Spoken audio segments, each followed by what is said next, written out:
Greetings, everyone. Sending everybody positive vibes. There have been some requests for me to talk a little bit more about the thumb technique that I'm using in the piece What Are We Doing, What Could Be Done? So I thought I would take a minute and try and go through it. Maybe I can start by showing it a little bit here. So this is the technique that we're talking about.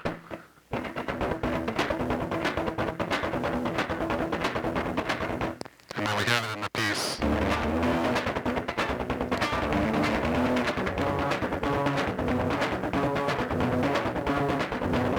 This sort of technique. So what's happening is I'm using my thumb. I'm going to try and get close here, take a look at the natural nail on the thumb. And I have, can we see that in the picture here? There's a cutout on the nail. I'm using natural nail, let's see, there it is. A cutout on the nail, and then also on the index finger, natural nail. Can I show this side of it? Oh, kind of comes through. And then what I'm doing, I'm strumming 12s. Let's see if I can slow it down.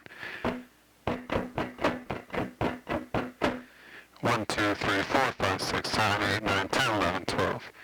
And then 4 and 10, I'm strumming up with my index finger.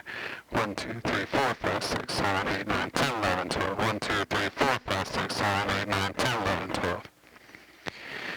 That's basically the crux of it.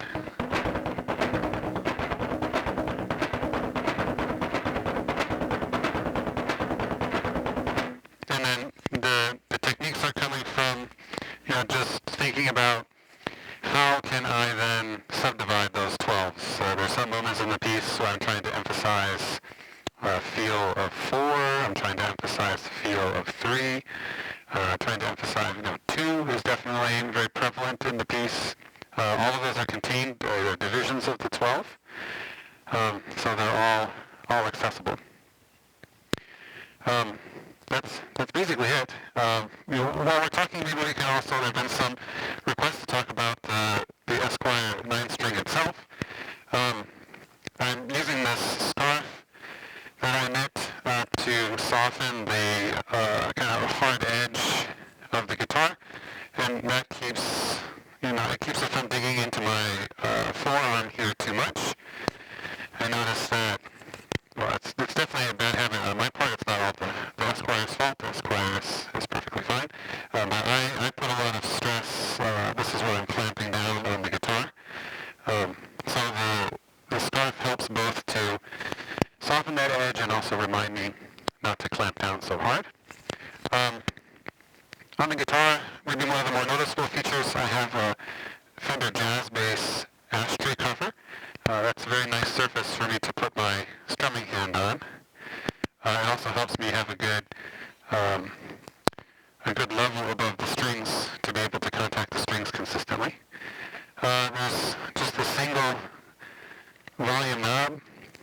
I put the jack on the front panel, so it's much more convenient to have the jack here as opposed to on the underside where it normally is. Then here it was digging into my leg too much. I play sitting down probably, well, almost exclusively. The strings themselves, maybe we can get a close-up of that. Basically, it's like a 12-string guitar that has no high E strings and only a single low E string. And then I tune the whole guitar down to B baritone. So the pitches of the strings from low to high, it's B, E, E, A, D, D, F sharp, F sharp. The two F sharps are unisons, and then the other pairs of strings are octaves. And we have the tuning pegs here at the top. The controls, I predominantly use the guitar, predominantly use the guitar with the pickup selector here in this position, and that selects just the bridge. There's a bridge pickup here. The only other working situation is in the front position here. There's a pickup underneath the pickguard, and that I use for the spoon technique. Maybe I can just demonstrate that quickly here too.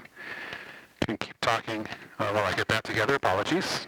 So the other things of note, the neck on the guitar is connected with machine screws into threaded inserts. We can take a look here at the back.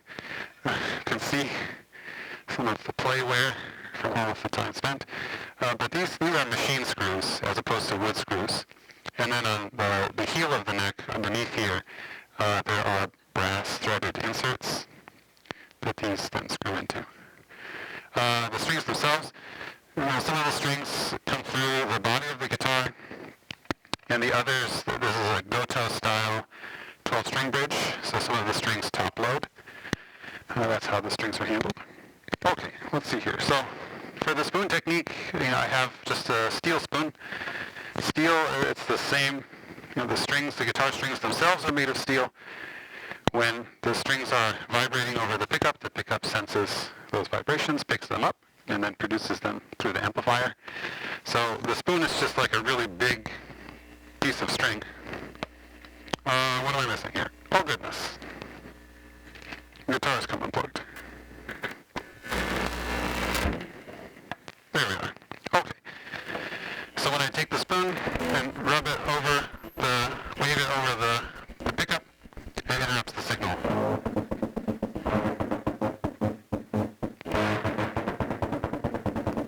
And if I move it fast enough, then it starts to create kind of its own tone.